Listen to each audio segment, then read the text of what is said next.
देश में विभिन्न मुद्दों पर अपनी बेबाक टिप्पणी करने के लिए प्रख्यात पूर्व डीजीपी मैथिली शरण गुप्ता साहब आज फिर आपके सामने उपस्थित हैं और आज का मुद्दा है किस तरीके से कम खर्चीले या यूं कहें बिना खर्च के चुनाव संपन्न हो और देश पर बेवजह का अरबों रुपए का जो खर्चा होता है चुनाव प्रक्रिया को संचालित करने में उसको खत्म किया जाए और वो पैसा विकास कार्यों में लगाया जाए।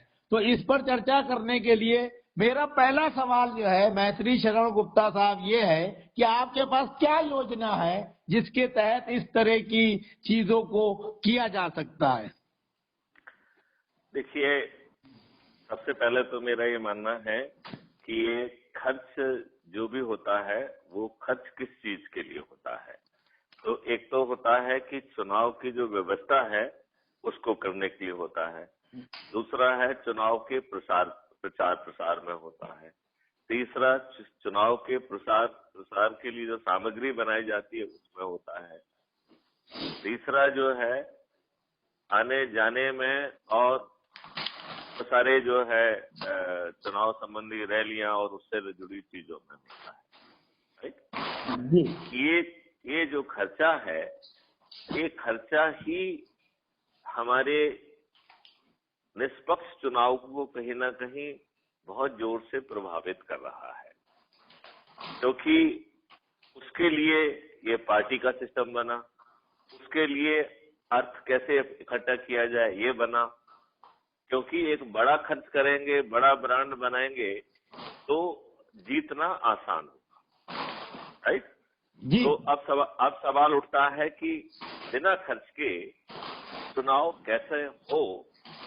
इसके लिए सबसे अहम बात जरूरी है कि जो खर्च करना है उसे ही सबसे पहले गैर कानूनी बनाया जाए, क्योंकि यदि खर्च करने का ऑप्शन रहेगा तो आप खर्च बीन व्यवस्था ले भी आएंगे तो भी लोग बाग बैकडोर से खर्चा करते रहेंगे।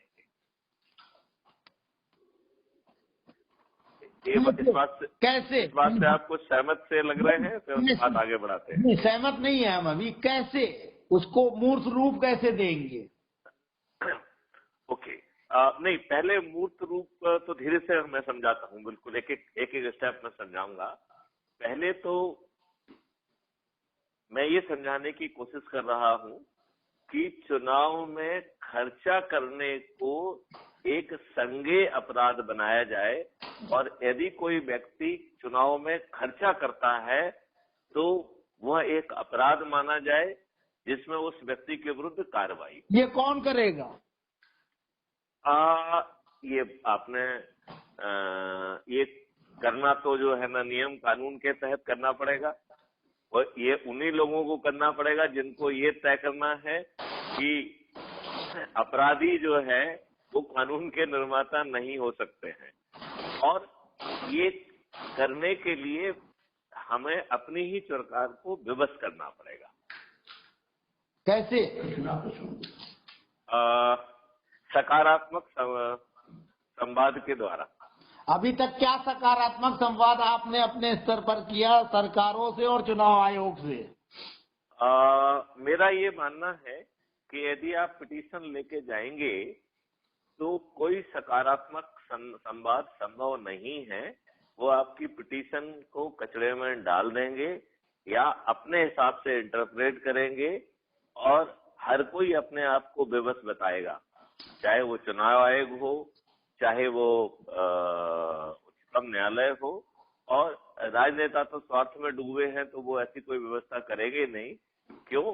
क्योंकि राज व्यवस्था में लोगों के पास काफी धन है और उस अब धन को जो है वो उपयोग करके या दुरुपयोग करके वो सत्ता हासिल करना चाहते हैं। तो एक जो उनके फेवर में एक एडवांटेज है उस एडवांटेज को वो नहीं जाना देना चाहेंगे जब तक कि हम उन्हें इस काम को करने के लिए विवश करने की स्थिति में ना आ पाए। तो वो तरीका वही होगा फाइनली कि पहले आप संवाद पब्लिक से करिए बहुत सारी उनसे चर्चाएं करिए। आप उनका जो है एक कहना चाहिए कि उनका विश्वास अर्जित करिए, और वो विश्वास अर्जित करने का जो मापदंड रखा है कि crime free Bharat YouTube channel को कम से कम 1 करोड़ या उससे ज्यादा लोग जो है सब्सक्राइब करें, और फिर जो है तो आपकी विभिन्न लोगों से चर्चा हो, उसके निचोड़ के आधार पर आप जो है थाली बजाकर, दीपक जलाकर और अपने वीडियो के माध्यम से उन चीजों को वहां दें, और वो आपके यदि संवाद को मान के कर देते हैं तो उनका स्तुतिगान किया जाए। यदि वो आपके संवाद को नहीं मानते हैं तो वो काले झंडे, काला बैट बांधिए, काले अंग्रेज वापस जाइए, आप उनके प्रोग्राम में मत जाइए, आप उनके दरबार की शोभा मत बढ़ाइए, आप उन्हें अपने प्रोग्राम में मत बुलाइए, और उनका हर दिन जो है मुश्किल दिन में कन्वर्ट करिए। ये सब चीजें जब तक अपन ग्राउंड पे नहीं करेंगे तब तक जो है जो संवाद है, संवाद का सही प्रभाव जमीन पे नहीं उतरेगा। आप ये बताइए कि चुनाव आयोग और पार्टियां जो हैं कुछ ऐसा नहीं कर रही हैं। जो अभी 5 राज्यों के चुनाव हैं 2022 में शुरू में ही, उन चुनावों में आप क्या कर रहे हैं इस मुद्दे को लेकर? आपने एक बहुत ही अहम मुद्दा उठाया है कि अभी तो मैं एनर्जी इंटरनल चीज पे ही लगा रहा हूं। देखा जाए तो हम अभी एक्सटर्नल करने की स्थिति में अपने आप को नहीं पा रहे हैं, और मेरा ये मानना है कि अपने जो भी संवाद के माध्यम से, और जिसमें कि आपका जो सुझाव था बस यात्रा वाला, वो बहुत अच्छा सुझाव था, और उस सुझाव के माध्यम से हम एक संबंध स्थापित करें और पहले अपने आप को क्वालिफाई करें कि आप जनता को रिप्रेजेंट कर रहे हैं और आप जनता को प्रभावित करने की स्थिति में हैं। जनता आपकी जो है, आप जनता की आवाज है, और आपकी आवाज पे जनता जो वो करेगी जो आप करने के लिए कह रहे हैं। और जो आप करने के लिए कह रहे हैं वो बहुत साधारण सी बात है कि दीपक जलाओ, थाली बजाओ, वीडियो चलाओ। सर, माननीय आडवाणी जी और स्वर्गीय प्रणब मुखर्जी साहब और अटल बिहारी जी और इवन मोदी जी का भी ये मानना है कि पूरे देश में एक बार चुनाव होना चाहिए, उससे भी खर्चा जो है बचेगा, व्यवस्थित तरीके से होगा। उस पर तो अभी तक कोई कार्रवाई हो नहीं पाई। आप तो पूरा थ्रू आउटली जो है इलेक्शन में जो है खर्चे को खत्म करने की बात कर रहे हैं, तो ये कैसी बात लगती है आपको? देखिए, एक बार आप यदि जो मैं व्यवस्था बता रहा हूँ, यदि एक बार हम वो व्यवस्था पे पहुंच जाते हैं तो फिर चुनाव अपने आप में एक बाधा ही नहीं रह जाएगी, क्योंकि चुनाव करने में खर्चा ही नहीं होगा। तो आपने व्यवस्था तो बताई नहीं, वो बताइए। हाँ, करेक्ट। तो सबसे पहले जो बात अपन ने कही थी उसको एक बार मैं फिर से दोहरा देता हूँ कि चुनाव के दौरान खर्च करना एक अपराध होगा, नंबर 1। ये हमने बैकग्राउंड में कहा है। अब ये व्यवस्था कैसे होगी वो मैं समझाता हूँ। इसमें जो है आपको जो भी बात कहना है, क्योंकि आप एक जनप्रतिनिधि हैं, लिहाजा आपको 1 to 1 डायलॉग करने का हक नहीं होना चाहिए चुनाव के दौरान। क्योंकि यदि आप चुनाव के दौरान 1 to 1 बात करना चाहते हैं तो क्या कहना चाहते हैं? मैं भी मुस्लिम तुम भी मुस्लिम, मैं भी हिंदू तुम भी हिंदू, तो मैं भी राजपूत तुम भी राजपूत, मैं भी बनिया तुम भी बनिया, क्या कहना चाहते हैं? हम भी इस क्षेत्र के आप भी उस क्षेत्र के, हम भी इस जाति के आप भी उस जाति के। तो 1 to 1 dialogue should be prohibited, number 1।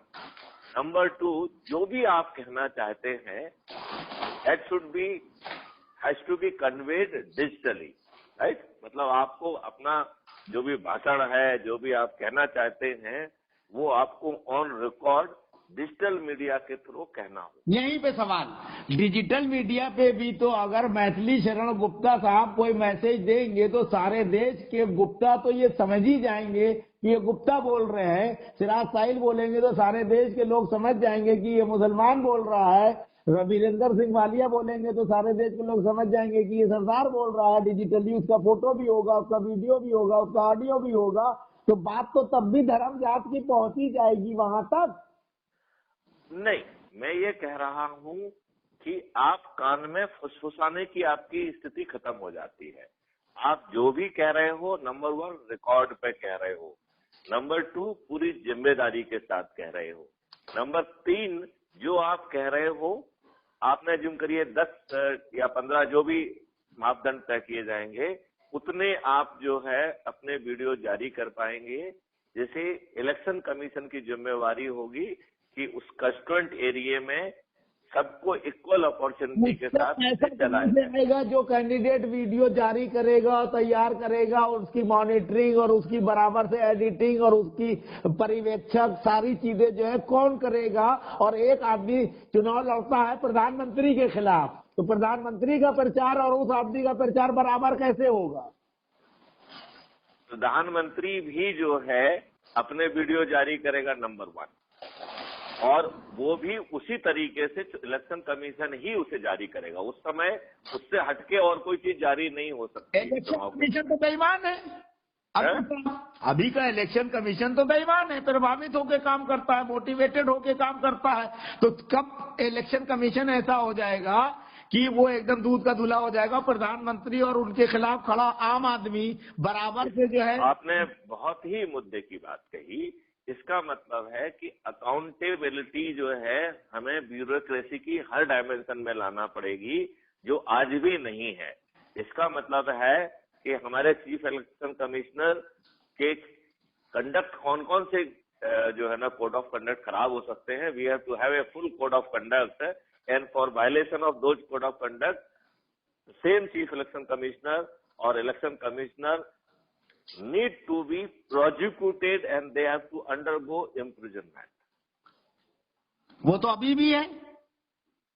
अभी तो नहीं है। नहीं, अभी तो इलेक्शन कमीशन जो है वो किसी आदमी को उसका नॉमिनेशन जो है कैंसिल कर देता है और उसी पोस्ट पे जो किसी नहीं, अभी हम बात कर रहे हैं कि यदि इलेक्शन कमीशन अपने दायित्व को पूरा नहीं करता है तो इलेक्शन कमीशन के विरुद्ध कार्रवाई की बात कह रहा हूँ। नहीं तो इलेक्शन कमीशन के द्वारा कार्रवाई की बात नहीं कर रहा हूँ। इलेक्शन कमीशन को तो इलेक्शन के टाइम पे इतना पावर दे दिया जाता है कि अगर वो किसी का नॉमिनेशन कैंसिल करता है तो उसको हाई कोर्ट और सुप्रीम कोर्ट भी जो एंटरटेन नहीं करती है। मैं वो कह रहा हूं कि आपको अधिकार रहेंगे, लेकिन इस बात का परीक्षण कभी भी किया जा सकता है कि आपने अपने अधिकारों का सही उपयोग किया कि नहीं किया। And if it is found that कि आपने नहीं किया है तो आपके ऊपर महाभियोग लगाया जाएगा और उसमें क्रिमिनल लायबिलिटी को भी रखा जाएगा। अच्छा, अभी का इलेक्शन कमीशन जो है ईमानदार है? अभी आप ये बताइए कि इलेक्शन कमीशन को क्या ईमानदारी से बनाया जाता है? यदि आपको कोई आका बना रहा है तो नहीं, उसके प्रति वफादारी होना तो स्वाभाविक है ना। सुन लीजिए, यहाँ क्रॉस क्वेश्चन ये है कि आप डीजीपी हैं, भले ही आपको डीजीपी शिवराज सिंह चौहान के टाइम में रहे हो, चाहे ये दिग्विजय सिंह के टाइम में रहे हो या गवर्नर राज में रहे हो, लेकिन डीजीपी जो है मिस्टर मैथिली शरण गुप्ता है। तो अगर कोई बेईमान आदमी ने भी किसी व्यक्ति को बनाया है तो वो उस व्यक्ति का दायित्व होता है कि वो अपनी सत्ता पे बैठ के, अपनी सीट पे बैठ के ईमानदारी से कार्य कर रहा है कि नहीं। ऐसे तो टीएन सेशन को भी किसी और ने बनाया था, लेकिन टीएन सेशन ने प्रधानमंत्री रहते हुए नरसिम्हा राव की कार जो है रुकवा दी थी और हेलीकॉप्टर का प्रयोग करने से मना कर दिया था। मेरा इस सवाल का जवाब दीजिए आप बिल्कुल ठीक कह रहे हैं। यही कारण है कि इस दुष्ट व्यवस्था ने उन्हें इस देश का राष्ट्रपति नहीं बनने दिया। जी, आप समझ रहे हैं ना, कहीं ना कहीं। जी, तो हमें अपनी व्यवस्थाओं में वो अकाउंटेबिलिटी, पारदर्शिता लाना होगी and everybody has to feel accountable to his action. जी, अभी जो है सैया भाई कोतवाल वाला केस है, ये बात बार बार बजा के देखी जाती है कि ये व्यक्ति हमारी बात सुनेगा कि नहीं सुनेगा, ये हमें हमारे माफिक काम करेगा कि नहीं करेगा। यह जो है चयन का आधार होता है जी। और धीरे धीरे ये प्रवृत्ति में घुसता जा रहा है। तो जो टेक्निकल और सफल ऑफिसर हैं वो अपने चरित्र को इसी जो ना आसपास ढालते हैं कि उनके आकाओं को हमेशा विश्वास बना रहे कि ये व्यक्ति बहुत ही काम का है, बहुत ही टैक्टफुल है, बहुत ही उपयोगी है, जो भी आदेश मिलेगा वो बिल्कुल लेट के पूरा करें। खर्च विहीन चुनाव संपन्न कैसे हो, अब इस मेन मुद्दे पे विचार व्यक्त करें आप। बिल्कुल ठीक बात है। तो सबसे पहले उसकी चुनाव प्रचार वाली बात हमने जो कही थी कि चुनाव प्रचार डिजिटली होंगे और केवल डिजिटली होंगे। ठीक है। नंबर 2 जो है 1-to-1 canvassing will be prohibited and it will be a crime. ठीक है। नंबर 3, आप जो भी जो है डिजिटल अपना स्टेटमेंट जारी करेंगे उसका एक कोड ऑफ कंडक्ट होगा और उसमें कुछ फैसिलिटेशन की जरूरत भी है, तो वो फैसिलिटेशन अपन इनेबल कर सकते हैं, right. That is not a big deal, उसमें कोई बहुत बड़ा खर्च वाली बात नहीं है, क्योंकि कोई रिकॉर्डिंग की व्यवस्था होगी, बस उतना ही सपोर्ट सिस्टम होगा।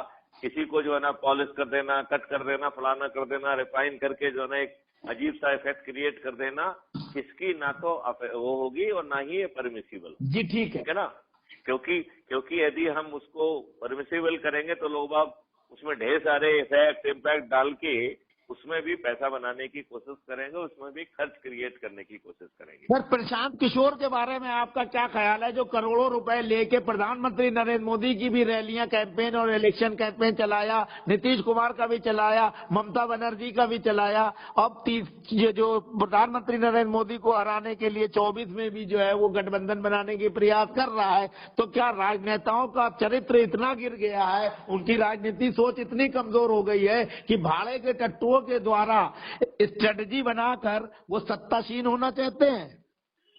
आपने जवाब ही दे दिया है कि जो जिनका आप नाम ले रहे हैं इनका एक बहुत डिग्निफाइड नाम है सर्विस प्रोवाइडर, राइट जी। तो ऐसे ढेर सारे सर्विस प्रोवाइडर्स हो गए हैं जो इन राजनीतिक शक्तियों को ये एहसास दिलाते हैं कि मेरे पास आइए, मैं आपकी ऐसी सर्विस प्रोवाइड करूंगा कि आपकी वो इमेज मैग्नीफाई हो जाएगी कि आप कुछ ना होते हुए भी आज चुनाव जीत जाएंगे, हम एक ऐसा हलवाजनाइजेशन इफेक्ट क्रिएट कर पाएंगे।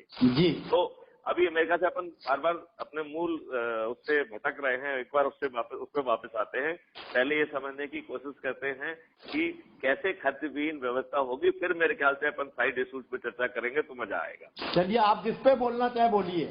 अच्छा, तो अब अपन जो डिजिटल रिकॉर्डिंग को एक जो चुनाव आयोग है, क्योंकि ऐप के माध्यम से ही वो अपलोड होके जाएगी, तो अलग से और कुछ नहीं करना होगा। तो एक ऐप होगा जिसमें जो कि कैनवासिंग को रेगुलेट करेगा। कैनवासिंग जो है ना उसी ऐप के माध्यम से अपलोड होके इलेक्शन कमीशन के पास पहुंचेगी। इलेक्शन कमीशन जो है ना एक कोड ऑफ कंडक्ट के तहत जो एरिया ऑफ कंस्टिट्यूएंसी है उस कंस्टिट्यूएंसी में उसको सबको समान जो है ना अपॉर्चुनिटी देते हुए उसको रिले किया जाएगा। एक कमेटी, स्मार्ट कमेटी सभी के जो डिजिटल कैनवासिंग है उसके एक्सट्रैक्ट को निकालेगी और फिर जो है एक ग्रिलिंग सेशन होगा हर उम्मीदवार का, राइट, और वो उसकी अपनी कंस्टिट्यूएंसी में होगा जिसमें पब्लिक के लोग भी रहेंगे, कुछ जो है ना एक्सपर्ट कमेटी रहेंगी और उनके जो कैनवासिंग में जो बात कही है उसके आधार पर उनकी ग्रिलिंग की जाएगी, राइट। इससे बहुत सारी चीजें मालूम पड़ेंगी। उसमें अपन ये भी कह सकते हैं कि यदि मालूम उन्होंने कोई फ्रीवी जैसी बात कही तो फ्रीवी के लिए पैसे कहाँ से आएंगे, इसके लिए तो एक वाक्पटुता मालूम पड़ेगी, सोच की गहराई मालूम पड़ेगी, उस आदमी में कितना चिंतन है ये मालूम पड़ेगा, बहुत सारी चीजें मालूम पड़ेगी। और वो जो है वो क्रिटिकल जब उसकी ग्रिलिंग सेशन होगा, उस ग्रिलिंग सेशन में वो कैसे जवाब दे रहा है, उस जवाब से और पब्लिक जो पूछेगी उसके जवाब से एक इन्फॉर्म्ड ओपिनियन बनाने का पब्लिक को मौका मिलेगा, राइट। इसके साथ में ही यदि वो पहले एमएलए एमपी वगैरह रहे हैं तो उनका पूरे समय का जो एक्सट्रैक्ट है, उन्होंने क्या बोला क्या बताया, उसको भी पेश किया जाएगा। जब तक जो है अपराध अपने आप में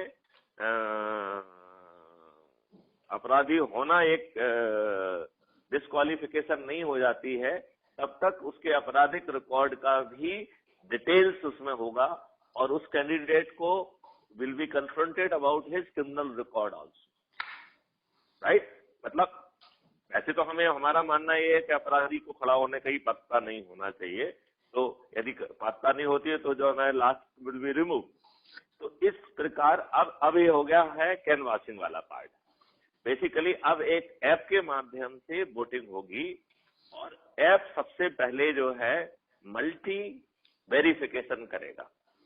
तो आधार से भी वेरिफिकेशन होगा, उसका अकाउंट से भी वेरिफिकेशन होगा, उसका जो है तो 3 या 4 जो भी इंपॉर्टेंट चीजों से वेरिफिकेशन होगा, उसके अकाउंट से 1 रुपए भी डिडक्ट होगा, जिससे कि वो वही व्यक्ति है, कोई दूसरा व्यक्ति नहीं है, राइट। क्योंकि और किसी से कोई व्यक्ति वो चीज शेयर नहीं कर सकता। तो पहला हो गया identity verification, right. Second verification app करेगा, you have to show that you are alone in the place of voting, मतलब अपने घर में ही, अपने ही कमरे में, there is no one around you, right. तो you are an isolated place and you are not under influence, इस बात को जो है ना सेकंड आइडेंटिटी उसमें ऐप के द्वारा एसरटेन होगी। फिर तीसरा आएगा, there will be number of test. कहीं आप किसी ड्रग के इन्फ्लुएंस में तो नहीं है, लिकर के इन्फ्लुएंस में तो नहीं है, आप जो है किसी भय में तो नहीं है। इसके लिए छोटे छोटे वेरिफिकेशन टेस्ट जो है ना क्रिएट किए जाएंगे, which will be the part of that a process of verification. अब आप जो है ना जैसे ही करते हैं तो there will be a congratulatory message that you are free from this. Now you have to see or you have to make yourself familiar with your candidates, right?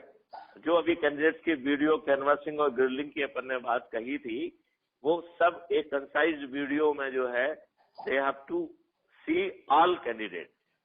जब ऑल कैंडिडेट्स को वो देख लेगा तब जो है ना फिर से एक ऐप एक मैसेज देगा, now you are a informed voter, right, and then जो है ना now you are eligible to vote. तो एक इन्फॉर्म्ड वोटर होने के बाद ही आप वोट कर पाएंगे, नंबर 1। यदि आपने वोट नहीं किया, जो भी आपको विंडो दी गई है वोट करने वाली, उस विंडो के दौरान यदि आपने वोट नहीं किया तो app will report that you have not done your basic जो है ना fundamental duty of voting and then you have not voted. This fact will go in your identity everywhere, right. Now this fact that you have not voted, it will be used against if you are traveling by bus, you have to pay 10% extra fare. If you are traveling by train, you have to pay 10% extra fare. यदि आपका बच्चा school में पढ़ने जा रहा है, उसे 10% ज्यादा फीस लगेगी। तो जितने भी डायमेंशन में जहां आपकी identity is playing a role, you have to pay 10% more. That will be a daily reminder that you have not fulfilled your one of the basic duty as a citizen. By doing so, देखिए हमने कितने सारे मकसद एक साथ पूरे कर लिए। नंबर 1 हो गया। यहाँ पे एक सवाल है, इस अवधि में print media, electronic media, social media और डिजिटल मीडिया की क्या भूमिका होगी और उसको कैसे जो है चुनाव आयोग नियंत्रित करेगा? It is very important point which you have said. बल्कि जो है इसमें